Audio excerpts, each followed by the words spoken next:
اعوذ باللہ من الشیطان الرجیم بسم اللہ الرحمن الرحیم۔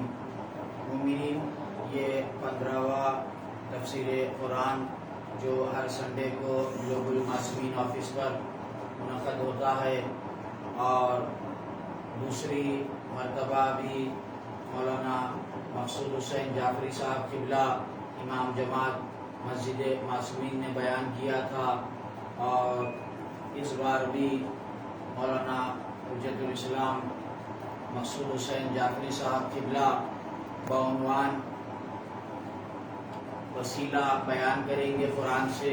اکثر لوگوں کا یہ ماننا ہے کہ اللہ وسیلہ نہیں لیتا، اور بہت سے لوگ مانتے ہیں کہ اللہ وسیلہ لیتا ہے۔ اس بارے میں قرآن کیا کہتا ہے یہ مولانا بیان کریں گے۔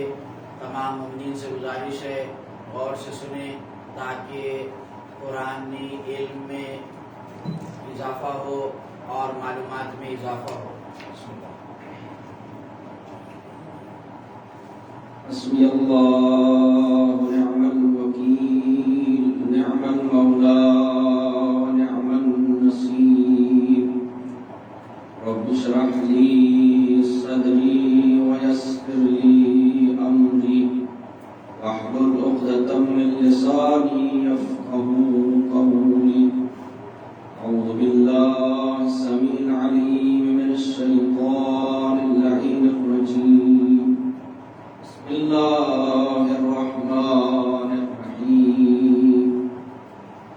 الحمد للہ رب العالمین، الصلاة والسلام والتحیۃ والإکرام على الرسول الأمي المكي المدني الهاشمي المخاطب بطه وياسين رحمة للعالمين، حبيب إله العالمين وحبيب قلوبنا وطبيب نفوسنا وشفيع ذنوبنا مولانا ومولى الثقلين جد الحسن والحسين أبي القاسم محمد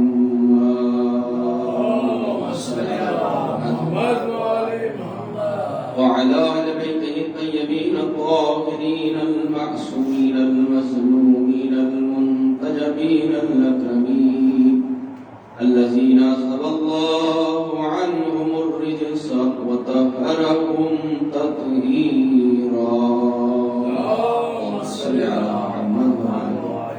ولعنة الله على أعدائهم أجمعين من ليلتنا هذه إلى صباح يوم الدين، أما بعد فقد قال الله تبارك وتعالى في القرآن المجيد والفرقان الحميد وقوله الحق وهو أصدق الصادقين۔ بسم الله الرحمن الرحيم۔ يا أيها الذين آمنوا اتقوا الله وابتغوا إليه الوسيلة وجاهدوا في سبيله لعلكم تفلحون۔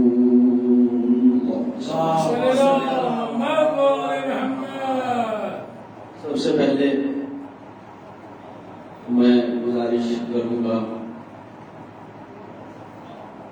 سبھی ناظرین سے اور جو حاضرین مومنین بھی ہیں، ایک مرتبہ سورہ الحمد، 3 مرتبہ سورہ توحید کی تلاوت فرما کر، ایسے تو آخر میں سورہ فاتحہ کا اہتمام رکھا گیا ہے، لیکن میں اپنا فریضہ سمجھتے ہوئے چونکہ ماہ رجب المرجب میں الحاج میر صاحب زبار علی اللہ مقامہ کی رحلت کا دن بھی تھا، لہذا اس مناسبت سے ایک مرتبہ سورہ الحمد، 3 مرتبہ سورہ توحید کی تلاوت فرما کر مرحوم مغفور کی روح کو اصلاح ثواب اللہ الرحیم۔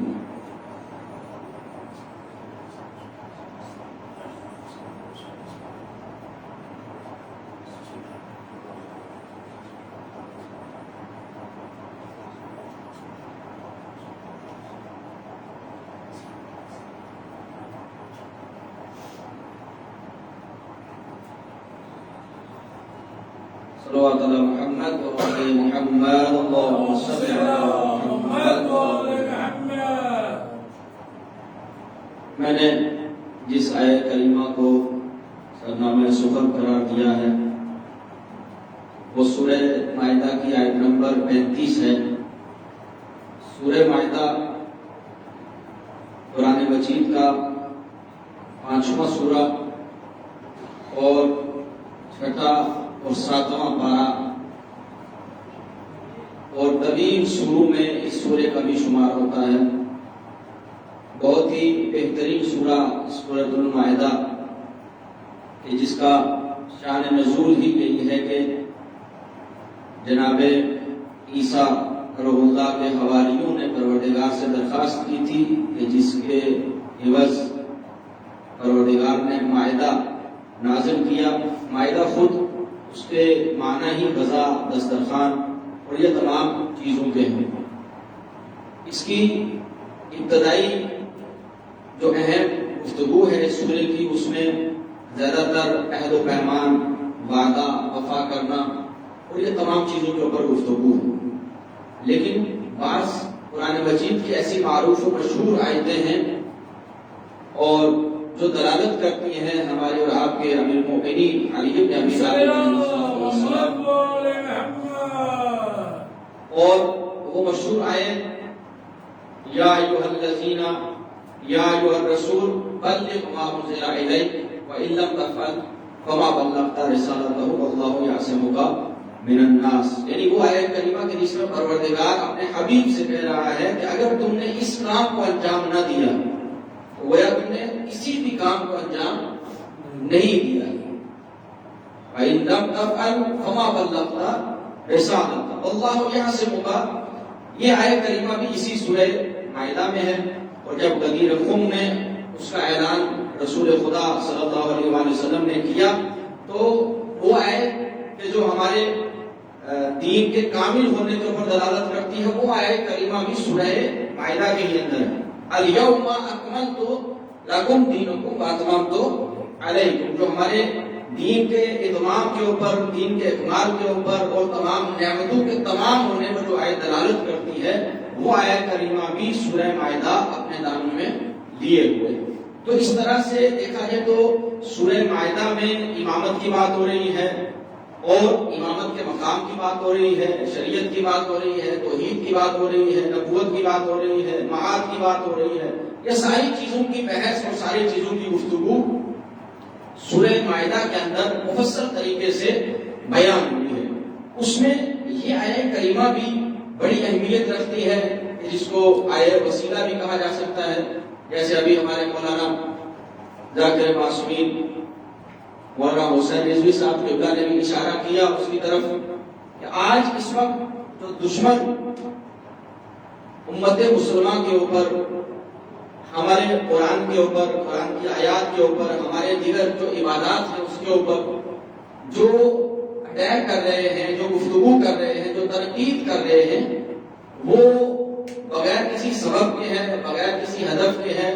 یہ نفرت ہو سکتی ہے، بغض ہو سکتا ہے، بغض اہل بیت ہو سکتا ہے، بغض امیر المومنین ہو سکتا ہے، ورنہ الحمدللہ ہم جو شیعہ حیدر کرار ہے بالخصوص ہمارا جو بھی عمل ہے وہ قرآن کی آیت کے سائے ہے، وہ حدیث رسول اکرم صلی اللہ علیہ وآلہ وسلم کے تحت ہے۔ ہمارا کوئی بھی عمل ایسا نہیں ہے کہ جو ہم اپنی مرضی سے کریں۔ ہم وہی عمل کرتے ہیں جو رسول خدا نے انجام دیا، ہم وہی کام کرتے ہیں جو رسول خدا نے کیا، ہم اسی کام کو انجام دیتے ہیں جو اصحاب کرام انجام دیا کرتے تھے، جو تبع تابعین انجام دیتے رہے۔ اس کے بعد کے آنے والے مفکر، علماء اور دیگر جو کام انجام دیتے رہے، ہم بھی اسی کام کو انجام دے رہے ہیں۔ ہم اتنا صاف شفاف ہے ہمارا مذہب، اتنی پاک و پاکیزگی کے ساتھ ہم انجام دیتے ہیں کہ یہ صرف ہم شیعہ حیدر کرار کو جبا دیتا ہے کہ اگر سامنے والا اگر دشمن کا بیٹا بھی ہے تو ہم نے دیکھا کہ مولا کائنات اس کو اپنے حکومت میں، اپنے خلافت کے زمانے میں کسی دوسری جگہ کا گورنر بناتے ہوئے ہمیں دکھائی دیتے ہیں۔ اس کا مطلب یہ ہے کہ ہمارے پاس فرقہ پرستی نہیں ہے، ہمارے پاس مذہب پرستی نہیں ہے، ہمارے پاس آپس میں رشتہ داری نہیں ہے، تعلقات نہیں دیکھا جاتا ہے۔ اسی لیے مولا کائنات نے کھل کر کہا کہ اب جب تم نے مجھے خلیفہ بنا لیا ہے، تم نے مجھے جب اپنا حاکم بنا لیا ہے تو علی کا فیصلہ انصاف پر ہوگا، علی کا فیصلہ عدالت پر ہوگا، علی کا فیصلہ سامنے والے کا ظرف دیکھ کر ہوگا، علی کا فیصلہ سامنے کی شعوری اور اس کی منصبداری جو ہوگی وہ اس کی صلاحیت پر ہوگی کہ آیا یہ اس منصب کے صلاحیت رکھتا ہے یا نہیں رکھتا ہے۔ تو اسی لیے بہت سارے ایسے لوگ کہ جو شروع میں تو مولا کائنات کے بڑے چاہنے والے تھے، بڑے ساتھ تھے، آپ کا ساتھ دینا چاہتے تھے، لیکن جیسے ہی مولا کائنات نے صلاحیت کی بات کی تو پھر وہی لوگ جنگ صفین میں، جنگ نہروان میں، جنگ جمل میں سامنے نظر آئے۔ کیوں؟ اس لیے کہ ان لوگوں کو خواہش تھی، طمع تھی، لالچ تھی کہ انہیں کوئی منصبداری مل جائے، انہیں کسی جگہ کا گورنر بنا دیا جائے، لیکن مولا کائنات نے کہا کہ میرے پاس منصبداری جو دی جائے گی وہ صلاحیت کے اعتبار سے دی جاتی ہے، ہر کسی کو عطا نہیں ہو سکتی ہے۔ تو لہذا یہاں ہم جو بھی کام کرتے ہیں وہ پروردگار کے احکام کے مطابق، قرآن مجید کے آیات کی روشنی میں ہم اسے انجام دیتے ہیں، اور ہمارے پاس جو سب سے بڑا سرمایہ ہے وہ اہل بیت علیہ الصلوۃ والسلام ہے، اور اسی چیز کو لے کر لوگ ہمارے اوپر سوال اٹھاتے ہیں کہ شیعہ نہاد کرار روزوں پر جاتے ہیں، جا کر سجدے بھی کرتے ہیں، جا کر وہاں بھی گڑاتے ہیں، وہاں ان سے مانگتے ہیں۔ تو سب سے پہلے یہ میں بات عرض کر دوں کہ ہم کسی روزے پر جاتے ہیں، امام حسین کا روزہ ہے، کربلا معلیٰ، نجف اشرف ہے، مشہد مقدس ہے، قوم المقدسات ہے، مکہ مکرمہ ہے، مدینہ منورہ ہے، ہم جہاں بھی جاتے ہیں وہاں جو ہمارا سجدہ ہوتا ہے، وہاں جو ہمارا جھکنا ہوتا ہے، وہاں جو ہماری زمین جھکتی ہے وہ تعظیماً ہوتی ہے، وہ احتراماً ہوتی ہے، یعنی سر بھی اگر وہاں جھکتا ہے تو وہ ذات پروردگار کے سامنے جھکتا ہے، سر بھی جو ہمارا سجدے میں جاتا ہے وہ ذات پروردگار کے پاس، اور ہمارے پاس اس کی کچھ دلیلیں، یا میں صرف 2 دلیلیں آپ کی خدمت میں ناظرین کی خدمت میں عرض کر دوں کہ ہم جو شیعہ نہاد کرار میں سجدہ کرتے بھی ہیں اور وہ تعظیماً سجدہ ہوتا ہے، احتراماً سجدہ ہوتا ہے، ان کو رب مان کر، خدا مان کر کوئی بھی کہیں بھی ہمارا چاہنے والا وہاں جا کر ایسا سجدہ نہیں کرتے۔ ہم کون سا سجدہ کرتے ہیں؟ وہ سجدہ کہ جب پروردگار نے جناب آدم کو بنایا اور پروردگار نے کہا کہ جب میں آدم کے اندر اپنی روح ڈال دوں تو تم سب کے ساتھ سجدے میں گر جانا۔ اب پروردگار اپنے آپ کو سجدہ نہیں کروا رہا ہے، پروردگار کس کو سجدہ کروا رہا ہے؟ پروردگار جناب آدم کو سجدہ کروا رہا ہے۔ پروردگار تو رب ہے، تو خالق ہے، تو مالک ہے، تو آدم کو سجدہ کیوں کروا رہا ہے؟ پروردگار کہے گا کہ وہ سجدہ اور ہے، یہ سجدہ جناب آدم کی تعظیم میں کروایا جا رہا ہے، یعنی ایک دوسرے کو جو سجدہ کیا جاتا ہے، ایک دوسرے کا جو احترام کیا جاتا ہے وہ تعظیماً سجدہ کہلاتا ہے۔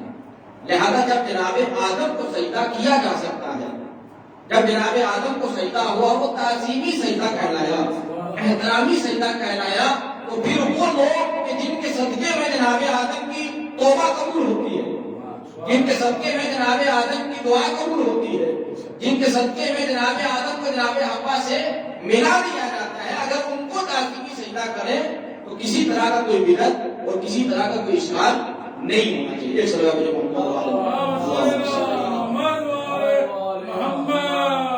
دوسری چیز جناب یوسف کے لیے ملتا ہے، سورہ یوسف کے اندر پورا واقعہ آپ ملاحظہ کر سکتے ہیں کہ جناب یوسف نے اپنے بابا سے کہا، جناب یعقوب سے، کہ بابا میں دیکھ رہا ہوں کہ 11 ستارے مجھے سجدہ کر رہے ہیں۔ تو آپ نے اس کی تعبیر کو بتایا کہ تم چونکہ نبی اور میرے بعد منصب نبوت تم تک پہنچے گا، لہذا تمہارے جو 11 بھائی ہیں وہ تمہیں سجدہ کرتے ہوئے نظر آئیں گے۔ اب جو جناب یوسف کے بھائیوں نے جناب یوسف کو سجدہ کیا ہے، تو یہ سجدہ کون سا تھا؟ جناب یوسف بھی موجود ہیں، جناب یعقوب بھی موجود ہیں، اور دونوں نبی ہیں، لیکن کسی طرح سے بھی آپ نے نہ ان کو روکا ہے نہ ان کو ٹوکا ہے، اور ان کا ذکر پروردگار نے قرآن مجید میں سورہ یوسف کے اندر کر بھی دیا ہے۔ اس کا مطلب یہ ہے کہ سجدہ تعظیمی ممکن ہے، جیسے ہم ماں باپ کے سامنے جھکتے ہیں، جیسے ہم ایک دوسرے کے احترام میں جھکتے ہیں، ایسے ہی وہ سجدہ تعظیمی ہوتا ہے، سجدہ ربوبیت نہیں ہوتا ہے۔ جیسے ہم نماز میں سجدہ کرتے ہیں، جیسے ہم دوسرے سجدے کرتے ہیں، یہ ویسا سجدہ نہیں ہے، بلکہ ہم جب نجف اشرف کی سرزمین پر سجدہ کرتے ہیں یا کربلا معلیٰ کی سرزمین پر سجدہ کرتے ہیں یا روضہ مبارک امام رضا علیہ السلام کے سامنے سجدہ کرتے ہیں تو وہ اس لیے ہوتا ہے کہ چونکہ وہ اللہ کے بڑے خاص بندے ہیں. جب ہم وہاں سجدہ کریں گے تو یہ ہمارا سجدہ پروردگار تک پہنچا دیں گے اور اسی کا نام ہے وسیلہ.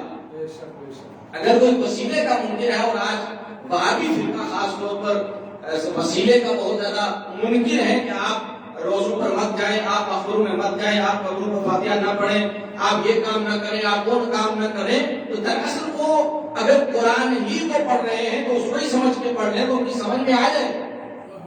اللہ نے جس کو آپ اللہ کہہ رہے ہیں اور کہہ رہے ہیں کہ ہر کام اللہ کے لیے ہو, یقیناً ہر کام اللہ ہی کے لیے ہے, ہر لمحہ اللہ کے لیے, ہمارا ہر عبادت اللہ کے لیے, ہمارا ہر سجدہ اللہ کے لیے, ہمارا ہر کام اللہ کے لیے ہے. لیکن اسی پروردگار نے کہا کہ تم ڈائریکٹ مجھ تک نہیں آ سکتے. وابیوں سے میرا سوال یہ ہے کہ کیا قرآن مجید کو پروردگار بغیر کسی وسیلے کے, بغیر کسی رابطے کے اپنے بندوں تک پہنچا سکتا تھا یا نہیں پہنچا سکتا تھا؟ ڈائریکٹ پروردگار قرآن کو نازل کر سکتا تھا اور کہتا یہ سب کے لیے, لیکن ایسا پروردگار نے نہیں کیا. اچھا ڈائریکٹ پیغمبر اکرم کو دے دیتا کہ لیجیے یا رسول اللہ آپ جانا چاہ رہے ہیں دنیا میں, یہ قرآن ہے, یہ آپ لے کر جائیے, یہ کتاب ہے, لوگوں تک پہنچا دیجیے. ایسا بھی پروردگار نے نہیں کیا. پروردگار نے کیا انتظام کیا؟ پروردگار نے انتظام کیا کہ یا رسول اللہ آپ آگے آگے جائیں, آپ کا خادم جبرائیل پیچھے پیچھے, جس جگہ جیسی آیت کا انتظام ہوگا, جس طرح جس آیت کا, جس سورے کا, ویسی میں ایک ایک کر کے نازل کرتا رہوں گا. جبریل کے ذریعے سے میں پہنچاؤں گا, تم من نوعات صداقت کے ساتھ لوگوں تک اسے پہنچا دینا. تو رسول خدا کے پاس جبریل امین آتے تھے, آیتیں نازل ہوتی تھیں, موقع محل کے حساب سے سورے نازل ہوتے تھے, رسول خدا لوگوں تک من نوعات پہنچا دیا کرتے تھے. یہ پروردگار نے جناب جبریل کا وسیلہ کیوں لیا؟ یہ پروردگار نے پیغمبر اکرم کو بیچ میں کیوں رکھا کہ تم ان لوگوں تک اس قرآن کو پہنچاؤ؟ اور آج یہی فرقہ قرآن کو مان رہا ہے, خدا کو مان رہا ہے, سجدے پڑھ رہا ہے, نماز پڑھ رہا ہے, روزے رکھ رہا ہے اور حج کر رہا ہے, لیکن رسول خدا کے اوپر اشکال کر رہا ہے. اگر آپ وسیلے کے منکر ہیں تو آپ نماز پڑھنا چھوڑ دیجیے, روزہ رکھنا چھوڑ دیجیے, قرآن چھوڑ دیجیے, اس لیے کہ یہ ساری چیزیں جو ہمیں ملی ہے وسیلے سے ملی ہے, اور اس وسیلے کا نام ہے حضرت محمد مصطفیٰ صلی اللہ علیہ وآلہ. اب اگر آپ لوگ قرآن پڑھیں گے, حج کریں گے, روزہ رکھیں گے, نماز پڑھیں گے, یا تو یہ سارے کام چھوڑ دیجیے اور آپ کہیں کہ ہم کوئی چیز بھی وسیلے والی جو ہے وہ آپ نہیں لیں گے, تو آپ کو قرآن چھوڑنا پڑے گا, رسول چھوڑنا پڑیں گے, بہت ساری چیزیں آپ کو چھوڑنا ہوگی. تو آپ ڈائریکٹ جو بھی کام کرنا ہے کرتے رہیے, لیکن اگر آپ کو قرآن ماننا ہے, نماز پڑھنا ہے, روزہ رکھنا ہے, تو پھر آپ کو رسول خدا کی تمام جتنی بھی باتیں ہیں جس کے لیے پروردگار کہہ رہا ہے کہ یہ میرا حبیب جو ہے وہ تم ساری امت کے لیے, تمام لوگوں کے لیے اسوہ حسنہ ہے. اسوہ حسنہ کا مطلب یہ ہے کہ اس کی سیرت پر, اس کی رفتار پر, اس کی گفتار پر جو بھی رسول خدا نے انجام دیا تمہیں بھی اسے انجام دینا ہوگا. جو کام بھی رسول خدا نے انجام دیا ہے, جو چیز بھی آپ تک پہنچائی ہے, اس کے اوپر تمہیں عمل کرنا ہوگا. نماز کیسے پڑھنا ہے رسول خدا نے بتایا, روزہ کیسے رکھنا ہے رسول خدا نے بتایا, حج کیسے کرنا ہے رسول خدا نے بتایا ہے, عبادت کیسے کرنا ہے رسول خدا نے بتایا ہے, واجبات کون کون سے ہیں رسول خدا نے بتائے ہیں, حرام کام کون کون سے ہیں رسول خدا نے بتائے ہیں, مستحبات کیا ہے رسول خدا نے بتائے ہیں, مکروہات کیا ہے رسول خدا نے بتائے ہیں, اہل بیت سے محبت کیسے کرنا ہے رسول خدا نے کر کے بتایا, وسیلہ کیا ہے رسول خدا نے بتایا ہے, دعا کیسے کی جائے رسول خدا نے کر کے بتایا. رسول خدا تو قبروں پہ جاتے تھے, فاتحہ پڑھتے تھے, ان کے لیے آنسو بھی بہاتے تھے, ان کے لیے غمگین بھی ہوتے تھے, اور آج ہم کہہ رہے ہیں کہ قبر پر جانا بدعت ہے.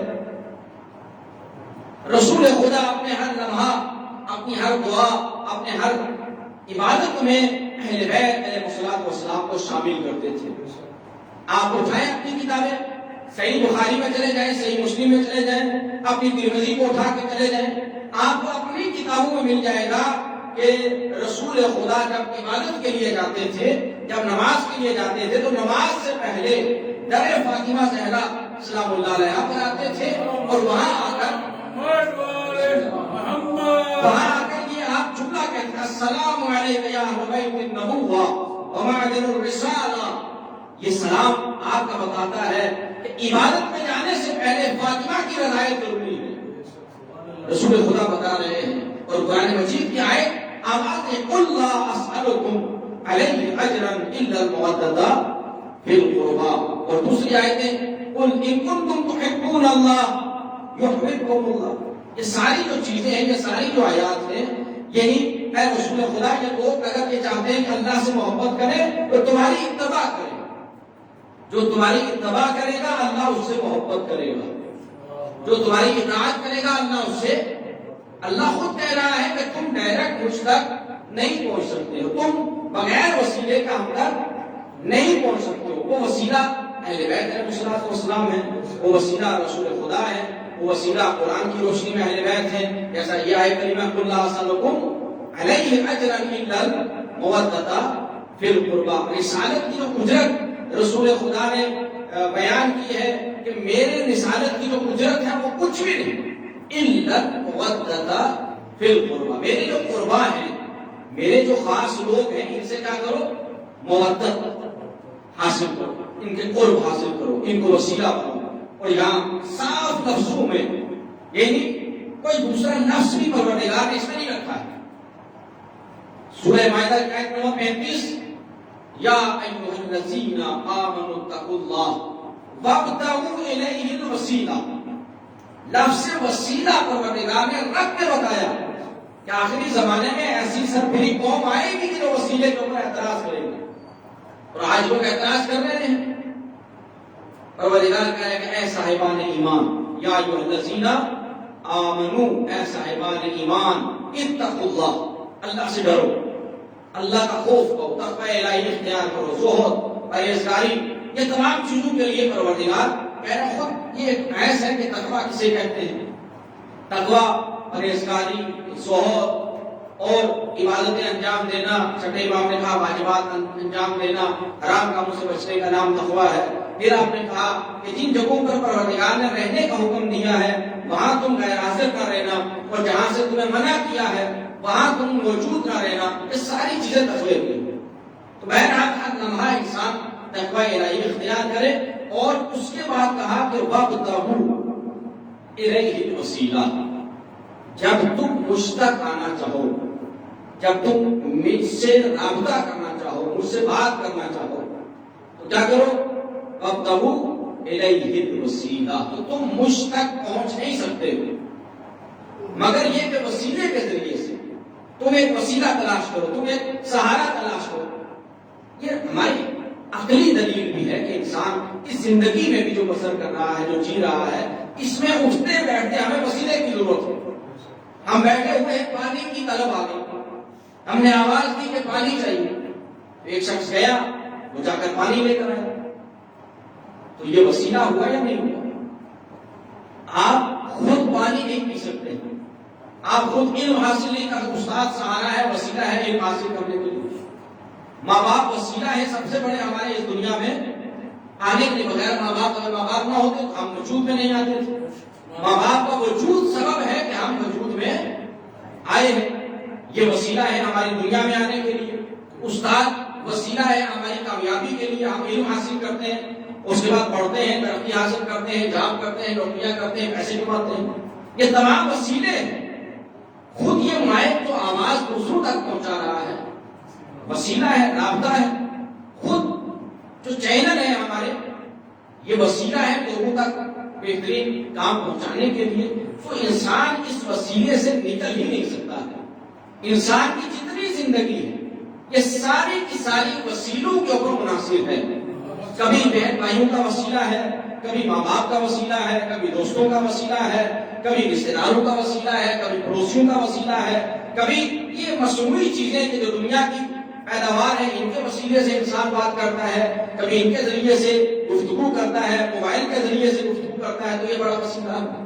تو جب آپ وسیلے کے منکر ہیں تو دنیا کی ساری چیزیں جو وسیلہ ہے انہیں ہمیں چھوڑنا ہوگا۔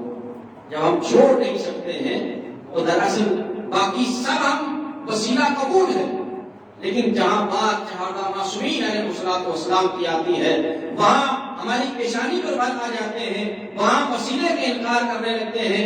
وہ اس وجہ سے کہ بغض امیر المومنین چھلک ہوتا ہے، ان کے دلوں میں باقی معنی میں یہ مسلمان نہیں ہوئے تھے۔ اس وقت بھی رسول خدا کے پاس جب لوگ آتے تھے، کلمہ پڑھتے تھے اور چلے جاتے تھے، پروردگار کہتا اے میرے حبیب یہ اپنے دل سے ابھی مومن نہیں ہوئے ہیں، یہ کیا کر رہے ہیں؟ یہ آپ کو دھوکہ، وَيُخَادِعُونَ اللَّهَ، یہ اللہ کو دھوکہ دینا چاہتے ہیں، یہ آپ کو دھوکہ دینا چاہتے ہیں۔ ہمارے پاس آئے آگے کہیں ہم آپ کے ساتھ ہیں، لیکن جب یہ کفار کی بحث میں جاتے ہیں، مشرکوں کی بحث میں جاتے ہیں تو وہاں کہتے ہیں کہ ہم تو آپ کے ساتھ ہیں، وہاں تو ان کا مذاق اڑانے گئے تھے۔ وَاللَّهُ يَسْتَهْزِئُ بِهِمْ وَيَمُدُّهُمْ فِي طُغْيَانِهِمْ يَعْمَهُونَ۔ اور پروردگار کہتے ہیں میرے حبیب تمہیں پریشان ہونے کی ضرورت نہیں، یہ جو ایسے لوگ ہیں جو یہ کہتے ہیں کہ ہم ان کا تو مذاق اڑانے گئے تھے، اللہ کہہ رہے تم پریشان نہ، ہم خود ان کا ایسا مذاق اڑائیں گے، ہم خود ان کا ایسے ان کی باتوں کو اشکار کرتے چلے جائیں گے کہ تم دیکھتے چلے جاؤ گے، ان کے چہروں کی نقاب اٹھتے چلے جائیں گے۔ تو لہٰذا یہ لوگ پہلے سے ہی ان کے دلوں میں بغض تھا، پہلے دن سے ہی ان کے دلوں میں نفرت تھی۔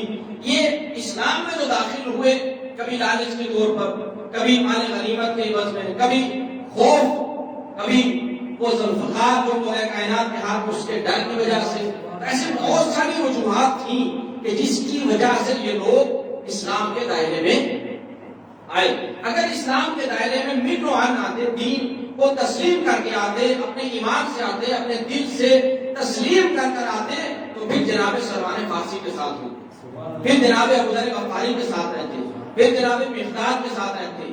یہ وہ لوگ تھے کہ نہ تو انہیں دین و دینار کی ضرورت تھی، نہ کسی اور چیز کی لالچ تھی، نہ انہیں کوئی خوف تھا، یہ اپنا سب کچھ لٹا کے آئے تھے عشق امیر المومنین، عشق ولایت امیر المومنین علی بن ابی طالب علیہ السلام۔ تو یہ چیز اگر کسی کے پاس ہے تو وہ واقعی معنی میں مسلمان ہے، مومن ہے، اس لیے کہ اسلام کلمہ پڑھنے کا نام ہے، مومن ولایت امیر المومنین کے تسلیم کرنے کا نام ہے، تقویٰ امام المتقین کا تسلیم کرنے کا نام ہے۔ تو انسان جب تک انہیں تسلیم نہ کر لے نہ تو وہ مومن بن سکتا ہے، نہ تو وہ متقی بن سکتا ہے۔ یہ دونوں جو پہلو ہیں امیر المومنین اور امام المتقین کے ساتھ ہونے کے ساتھ ساتھ ہیں۔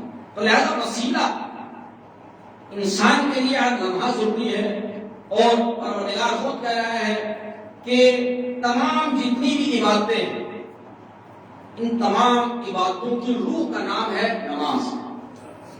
نماز کی بڑی اہمیت ہے، اور دوسری جگہ رسول خدا نے یہ بھی کہا کہ قیامت کے دن وَإِذَا قُبِّلَ مَا سَوَى وَإِذَا رُدَّ مَا سَوَى، کہ قیامت کے دن اگر نماز قابل قبول ہو گئی تو دیگر اعمال بھی قابل قبول، اور اگر نماز رد کر دی گئی تو دیگر اعمال بھی۔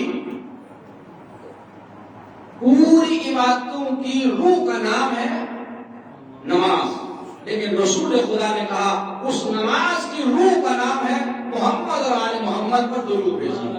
اللہم صلی علی محمد۔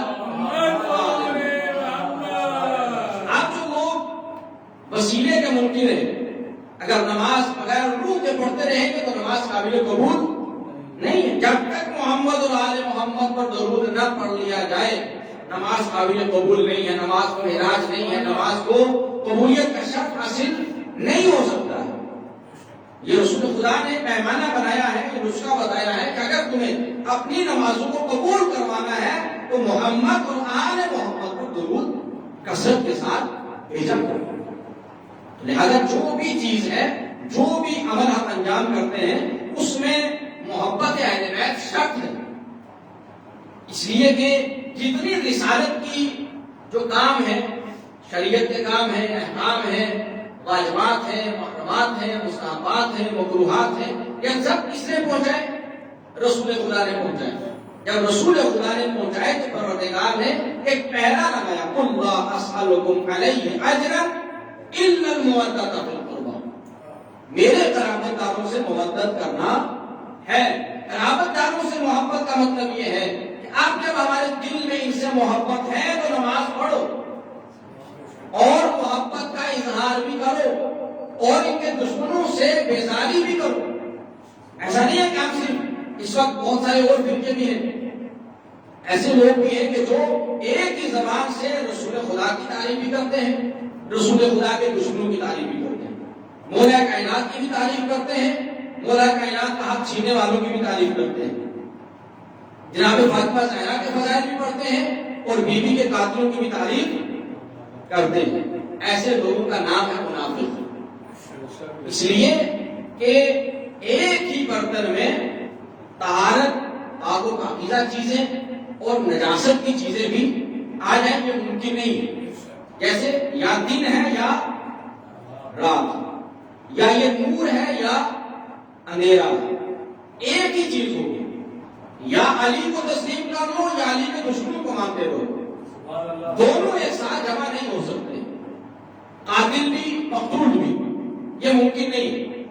علی کے ساتھ ہیں تو علی کے جو دشمن ہیں، علی کے جو حق چھیننے والے تھے، علی کا حق غصب کرنے والے تھے، ان کو لوگوں تک پہنچاؤ۔ اگر آپ بیوی کے فضائل پڑھتے ہیں، بیوی کے مرتبے کو مانتے ہیں، بیوی کو تسلیم کرتے ہیں، تو پھر آپ کو ان لوگوں کا نام بتانا ہوگا، چہرے سے نقاب اٹھانا پڑے گی کہ جن لوگوں کے سلام کا جواب بھی بیوی نے نہیں دیا، اور جن کے نام اور جن کے سلام کا جواب بیوی نہ دے تو پھر تم انہیں مسلمان ثابت کرو، یہ اس کے بعد کی بحث ہے۔ تو یہ ساری چیزیں ہیں کہ جو ہمارے پاس موجود ہیں، لہذا وسیلہ بہت ہی ضروری ہے۔ میں ایک دو واقعات آپ حضرات کی خدمت میں عرض کر دوں کہ جناب ابو طالب علیہ السلام، آپ کے ایمان پر بڑی گفتگو ہوتی ہے، لیکن بہت پہلے، ابھی اسلام آیا نہیں تھا، ابھی قرآن نہیں آیا ہے، ابھی مبعوث میں رسالت رسول خدا نہیں ہوئے ہیں، عرب میں بارش نہیں ہو رہی تھی، قحط سالی، ہر کسی نے دعا کی، ہر اپنے اعتبار سے اپنے بتوں کے سامنے چپ چپ کر رو رو کر کیسی بھی دعا کرنا تھا، دعا کر لی کہ بارش نہیں برسی۔ جب بارش نہیں برسی تو عرب کے لوگ مل کر کہنے لگے کہ چلو آج ابو طالب کے پاس چلتے ہیں۔ جناب ابو طالب کے پاس آئے، کہا آپ شیخ البتا ہے، آپ سید العرب ہیں، ہم نے اپنے خداؤں سے دعا کی لیکن بارش نہیں ہوئی، اے سید العرب آج آپ اپنے رب سے دعا کریں۔ پورا عرب آپ کے گھر پر جمع ہے اور یہ جملہ کہہ رہے ہیں کہ آج آپ اپنے رب سے، جو آپ کا خدا، اس کا مطلب یہ ہے کہ عرب والوں کا خدا اور تھا، ابو طالب کا خدا اور تھا۔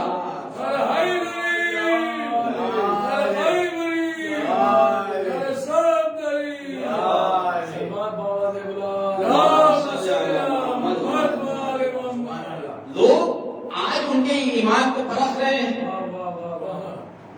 کئی 100 سال پہلے عرب والوں نے بتایا تھا کہ ہمارا خدا اور ہے، ابو طالب کا خدا اور ہے، کہا آپ دعا کریے، کہا انتظار کرو۔ اتنے میں دور سے دیکھا کہ ایک چھوٹا سا بچہ چھوٹے چھوٹے قدم رکھتا ہوا آ رہا ہے، رسول خدا تشریف لا رہے تھے، جناب ابو طالب چند قدم آگے جا کر رسول خدا کو اٹھاتے ہیں۔ رسول خدا ابھی بچپن میں چھوٹے، آپ نے اٹھایا، اپنی آغوش میں لیا، کہا اب میں دعا کرتا ہوں۔ جناب ابو طالب نے دعا کی اور دعا کا طریقہ بتایا۔ کیا طریقہ تھا جناب ابو طالب کا؟ پروردگار تجھے واسطہ میرے اس بچے جس کا نام محمد ہے، جس کی پیشانی میں تو نے نبوت اور رسالت کو رکھا ہے، اس مولود کے صدقے میں، اس بچے کے صدقے میں، اس محمد مصطفیٰ کے صدقے میں باران رحمت کو نازل فرما۔ ابھی دعا ختم نہیں ہوئی تھی کہ آسمان تو جناب ابو طالب نے کس کے وسیلے سے دعا کی؟ جناب ابو طالب بتانا چاہتے ہیں قرآن بعد میں آنے والا ہے، وسیلے کا اعلان بعد میں ہونے والا ہے۔ ابو طالب قرآن کی آیتوں سے پہلے وسیلہ لے کر بتا رہا ہے کہ ابو طالب قرآن پر عمل کر رہا ہے۔ قرآن سورہ مائدہ کی آواز بعد میں آئی، وَابْتَغُوا إِلَيْهِ الْوَسِيلَةَ۔ جناب ابو طالب پہلے ہی محمد مصطفیٰ کے صدقے وسیلے سے دعا کر رہے ہیں۔ جناب ابو طالب خود کہتے تو دعا قبول ہو جاتی تھی، اس لیے کہ آپ خود سید العرب تھے، اگر آپ خود دعا کرتے تو دعا قبول ہو جاتی تھی۔ لیکن آپ بتانا چاہتے تھے کہ ابو طالب کا ایمان کیا ہے، ابو طالب کی بصیرت کیا ہے، ابو طالب کی نگاہ کیا ہے، تم یہاں پہنچ نہیں سکتے ہو، ابو طالب وہاں تک پہنچا ہوا ہے۔ تم بعد میں اس قرآن کی تلاوت کرو گے کہ ابو طالب پہلے پڑھ چکا ہے۔ وسیلہ دیا۔ اب یہ ایک عجیب منزل ہے، جب رسول خدا منصب نبوت اور رسالت پر فائز ہوتے ہیں اور جب لوگ آپ کی بزم میں آتے یا رسول اللہ دعا کریں تو رسول خدا، یہ واقعہ میں دیگر جگہوں پر بھی پڑھ چکا ہوں، اب چونکہ یہ اپنے موضوع سے مربوط ہے تو لہٰذا اس واقعے کی یہاں تکرار کر دیتا ہوں۔ لوگ آتے اور آ کر کہتے یا رسول اللہ ہمارے حق میں دعا کری۔ اب رسول خدا کو سند جناب ابو طالب دے چکی ہے کہ محمد مصطفیٰ کے وسیلے سے جو دعا کی قبول، جو بھی مانگو وہ اللہ عطا کرے گا، جو دعا بھی مانگو پروردگار اسے قبول کرے گا۔ لیکن محمد مصطفیٰ کے پاس جب جناب ابو طالب سے دعا کے لیے کہا جاتا تھا، آپ وسیلہ لیتے تھے محمد مصطفیٰ کا، تو رسول خدا نے کہا سورہ رحمان کے اندر آپ نے آیت پڑھی حل جزاء الاحسان الا الاحسان۔ جب میرا چچا میرے وسیلے سے دعا کرتا تھا، میری عظمت کو بتانا چاہتا تھا، میرے مقام کو بتانا چاہتا تھا، میری تعریف کرتا تھا، میرے نام کے وسیلے سے اللہ کی بارگاہ میں دعا کرتا تھا، اب جب تک محمد مصطفیٰ زندہ ہے تو محمد مصطفیٰ کبھی اپنے نام کے وسیلے سے دعا نہیں کرے گا، بلکہ ابو طالب کے لال علی بن ابی طالب کا وسیلہ دے گا۔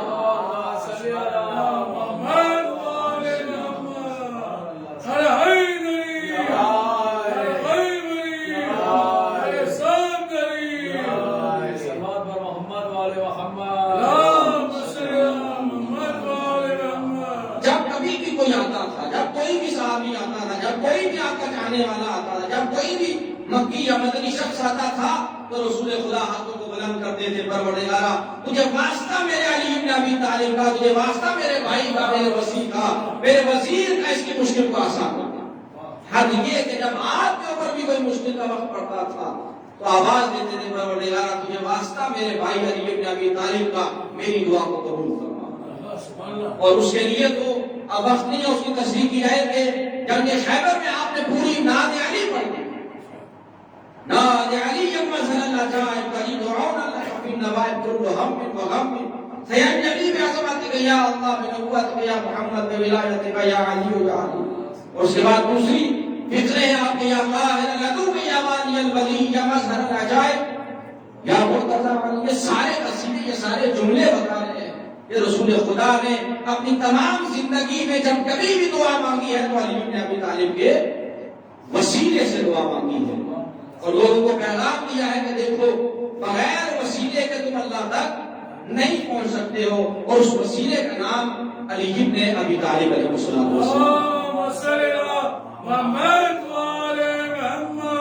لہذا قرآن کی روشنی سے، اس لیے کہ کسی کی بات کو، کوئی بھی بات کو ہم اگر ثابت کر رہے ہیں تو ہمارے پاس دو ہی طریقے ہیں، یا نص قرآن ہو، یعنی قرآن مجید میں اس کا ذکر ہو، قرآن مجید کے اندر کوئی آیت ہو، کوئی سورہ ہو، اس کے ذریعے سے ہم یہ اپنی بات کو ثابت کر سکتے ہیں کہ ہاں جو ہم یہ کہہ رہے ہیں اس کے پیچھے قرآن مجید کی دلیل ہے۔ اور اگر وہ نہیں ہے تو پھر ہم حدیث کی روشنی میں ثابت کرنے کی کوشش کریں گے، کیا حدیث پیغمبر ہے اس میں، یا حدیث قدسی ہے اس کے ذمہ میں، اس کے ذریعے سے ہم کوئی بات کو ہم ثابت کرنے کی کوشش کرتے ہیں، یا پھر تیسری چیز جو ہے وہ آخری طریقے سے جو چیز ہماری عقل میں نہیں سما سکتی ہے وہ ہم ثابت نہیں کر سکتے ہیں. تو وسیلہ ایک ایسا موضوع ہے، وسیلہ ایک ایسی چیز ہے جس کو پروردگار نے ہمارے درمیان میں رکھا 14 معصومین کی صورت میں. قرآن سے بھی ثابت ہے، رسول خدا کی سیرت، رسول خدا کی رفتار، رسول خدا کے کردار سے بھی ثابت ہے کہ وسیلہ کسے بنایا جائے. وسیلہ اسے کہتے ہیں کہ جو ہمیں اللہ تک پہنچاتا ہے. اب یہ ہمیں انتخاب ہے کہ ہمارا کیسا وسیلہ ہو، کیسا وسیلہ ہونا چاہیے. جیسے آج اگر ہم عقلی طریقے سے اپنے عقل سے سوچیں تو ہمیں سمجھ میں آتا ہے کہ جیسے ہم آج اس دنیا میں جیسے ووٹ بنتی ہے، ایم ایل اے ہے، ایم ایل سی ہے، سی ایم ہے، پی ایم ہے، فلاں جب ہمارا سی ایم سے کام پڑتا ہے یا ایم ایل اے سے کام پڑتا ہے تو ہم کس کی بات کیسے پہنچاتے ہیں؟ ہم کوشش کرتے ہیں، پوچھتے ہیں، معلوم کرتے ہیں کہ بھائی ایم ایل سی صاحب کا رشتہ دار کون ہے، کس کی بات سنتے ہیں، کس کے زیادہ قریب ہے، کس سے زیادہ گفتگو کرتے ہیں، کس کی زیادہ مانتے ہیں، کس سے زیادہ سنتے رہتے ہیں، بات چیت کرتے ہیں. تو ہم اسی کو وسیلہ بناتے ہیں اور کہتے ہیں کہ بھائی تم ہماری یہ بات اس تک پہنچا دو، تم یہ کام ہمارا کروا دو. کیوں؟ اس لیے کہ وہ اس کا خاص ہے، وہ اس کے اوپر اعتماد کرتا ہے، وہ اس کے اوپر بھروسہ کرتا ہے، وہ اس کی ہر بات سنتا ہے، اس کے سارے کام اس کے حوالے کیے ہوئے ہیں. ایم ایل سی تو ہے، ایم ایل اے تو ہے، لیکن اپنے جتنے کام ہیں، جتنی فائلیں ہیں وہ کس کے حوالے ہیں؟ وہ نیچے جو کام کرنے والے ہیں ان کے اوپر اعتماد ہے، ان کے اوپر بھروسہ ہے، ساری فائلیں ان کے حوالے ہیں. لہذا ساری کائنات اللہ نے خلق کی ہے، لیکن اس ساری کائنات کی ملکیت علی بن ابی طالب کے پاس ہے. یعنی تمہیں ضرورت پڑ جائے تو سورج کو واپس پلٹا لینا، چاند کے ٹکڑے کر لینا، ستارے کو چوکر کا بنا لینا، کنکرے سے کلمہ پڑھوا لینا، درخت سے اشارہ کرنا، وہ چلتا ہوا نظر آئے گا. یہ ساری کائنات آپ کے اختیار میں ہے. اور دنیا والوں کو بتایا کہ جب تمہیں کوئی کام مجھ سے کروانا ہو علی کا وسیلہ لے کر میری بارگاہ میں آنا تاکہ میں تیرا کام جلدی سے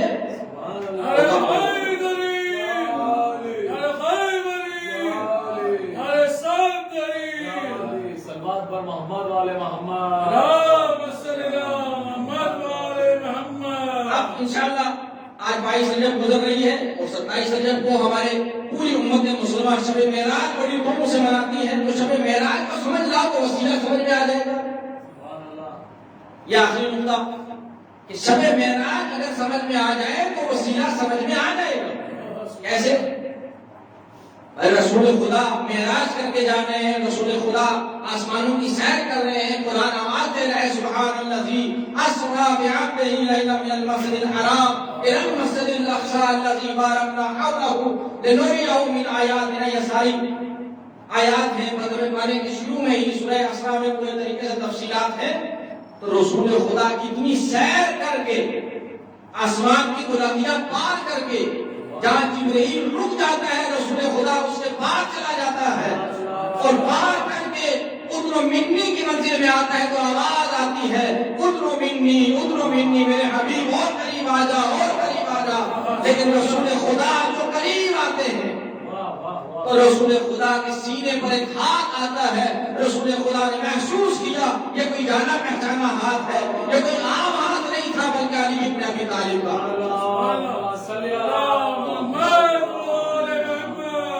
اس کے وسیلے سے اللہ رسول خدا کو اپنا مہمان بنا رہا ہے. میزبان کس کو بنایا؟ علی بن ابی طالب کو بنایا. گفتگو کس کے لہجے میں کی جا رہی ہے؟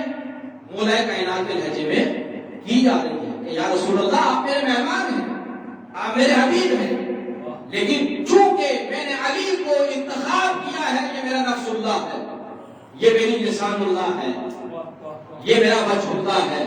اب جو بھی مجھ تک آئے گا اسے سامنا کرنا ہوگا علی بن ابی طالب علیہ السلام.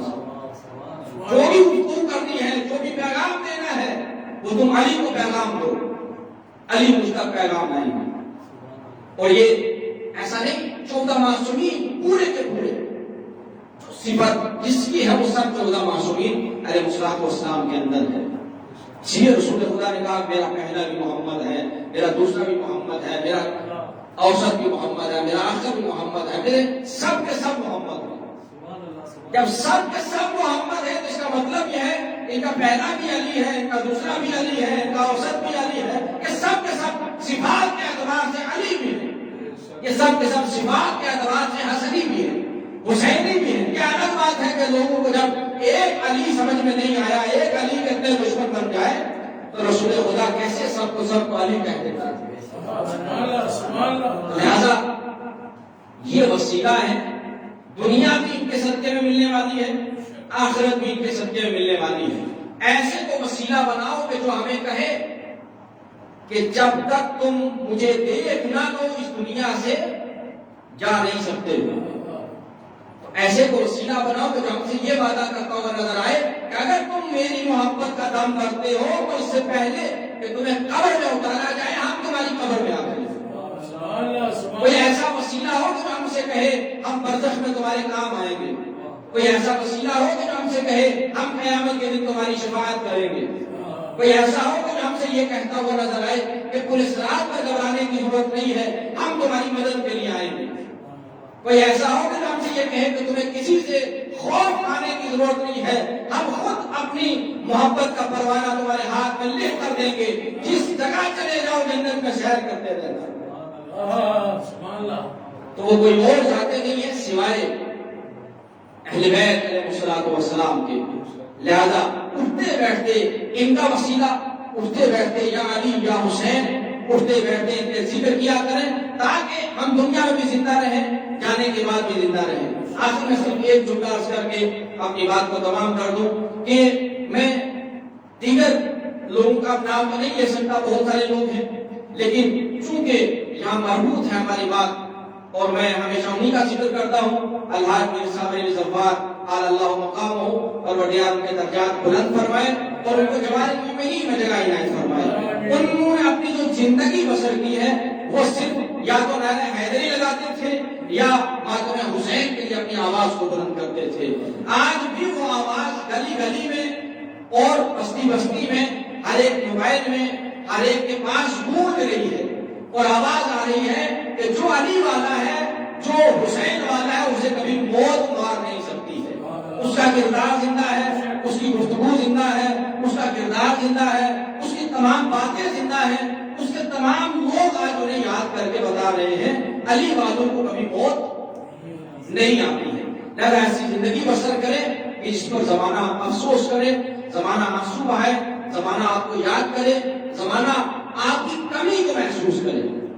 آج چاہے کوئی کچھ بھی ہوگا لیکن آپ کی کمی محسوس ہوگی، چاہے کوئی جشن کی بات ہو، چاہے وہ مجلس کی بات ہو، چاہے مدنی کی بات ہو، چاہے ایک دوسرے سے خلوص و محبت کی بات ہو، چاہے رشتہ داری کی بات ہو، چاہے خانوادے کی بات ہو، ہر جگہ ہمیں مرحوم مغفور الحاج میر صاحب علی ظفار صاحب علی اللہ مقامہ یاد آتے رہیں گے اور ہم ہمیشہ ان کو اپنی دعاؤں میں، اپنے نیک کاموں میں، قرآن خوانی میں، مجالس میں، جشنوں میں برابر کے شریک جانتے ہیں۔ آئیے جہاں بھی ہم سب مل جل کر ماہ رجب المرجب کی 22 تاریخ بڑی مسرت تاریخ گزری ہے، اسی تاریخ کے صدقے میں، چھٹے امام کے صدقے میں، مولا کائنات کے صدقے میں اور شہداء معصومین علیہ السلام کے وسیلے سے دعا کرتے ہیں پروردگار ہمارے جتنے مرحومین اس دنیا سے گزر چکے ہیں، بالخصوص میر صاحب علی ظفار اللہ مقامہ اور یہاں جتنے حضرات کے نام لیے جاتے ہیں، پروردگار سب کو جوار المؤمنین بجوار فاطمہ زہرا میں جگہ عنایت فرما۔ پروردگار محمد و آل محمد کا واسطہ مومن و مومنات دنیا کے جس کونے میں ہیں ان سب کی جان مال عزت آبرو کی حفاظت فرما۔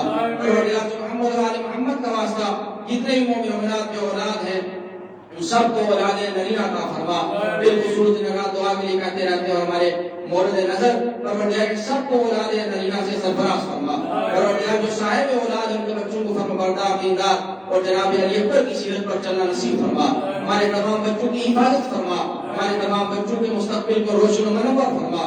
پروردگار جب تک اس دنیا میں زندہ ہے ہمیں کربلا معلیٰ کی زیارت نصیب فرما، جب اس دنیا سے چلے جائیں تو ہمیں شفاعت امام حسین نصیب فرما، ہم سب کو مل جل کر رہنے کی توفیق عنایت فرما۔ پروردگار اس وقت مومن و مومنات جو بھی علیل ہیں اور ہمارے گھروں میں جو بیمار ہیں، ہمارے جون بھائی کو پروردگار صحت و سلامتی عطا فرما، اور پروردگار اس وقت دنیا میں جتنی بیماریاں پھیل رہی ہیں تمام بیماریوں سے مومن مومنات مسلم مسلمات اور ہمارے شیعہ حیدر کرام کی حفاظت فرما۔ بحق ابو الفضل عباس ان تمام بیماریوں کا اس دنیا سے خاتمہ فرما۔ پروردگار محمد و آل محمد کا واسطہ جتنے بھی نوجوانان، جتنے مومن مومنات کاروبار کے حساب سے پریشان آ رہے ہیں یا ہمارے جتنے برادران بیٹھے ہیں، جون بھائی، محمد بھائی کے لیے دعا کے لیے کہتے رہتے ہیں، اور ان سب کی کامیابی اور ان سب کے کاروبار میں ترقی عنایت فرما۔ اگر کوئی رکاوٹ لگے، کوئی بندش ہے، پروردگار مہربان المومنین ان تمام بندش اور تمام رکاوٹوں کو دور فرما۔ پروردگار محمد و آل محمد کا واسطہ امام زمانہ کے ظہور میں تعجیل فرما، ہمیں ان کے نیک آوان سلام شریف فرما، بحق الزہرا بیہا و بعدہا و بنیہا، ربنا تقبل منا انکا انت السمیع العلیم، بحق محمد و آلہ الطاہرین۔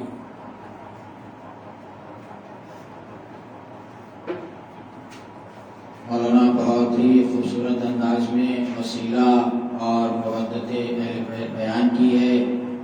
ماشاءاللہ تمام مومنین بہت زیادہ محظوظ ہو رہے تھے، اور جشن کے انداز اور تفسیر قرآن دونوں کا خیال رکھتے ہوئے، رجب کا خیال رکھتے ہوئے بیان اور خطابت کی ہے۔ اور اختتام پر مومنین آپ سے گزارش ہے، ایک سورہ فاتحہ جملہ مومنین و مومنات مرحومین، خصوصاً میر احمد علی زوار علی اللہ مقامہ، استاد محترم میر صابر علی زوار علی اللہ مقامہ، میر حسن علی زوار نوح خان، اور سیدہ طاہرہ محمود، سید قائم محمود، سید کاظم محمود، حسین بیگ، سید نثار حسین رضوی، سید اکبر حسین رضوی، کنیز عباس، کنیز فاطمہ، فرزانہ فاطمہ، اور آغا عیسیٰ موسوی، سید اصغر علی موسوی، سید علی موسوی، سید شاہ اسد اللہ حسینی، میر ممتاز علی موسوی، اور سید عسکری حسین، سیدہ کبریٰ بیگم مرحومین، ان تمام مرحومین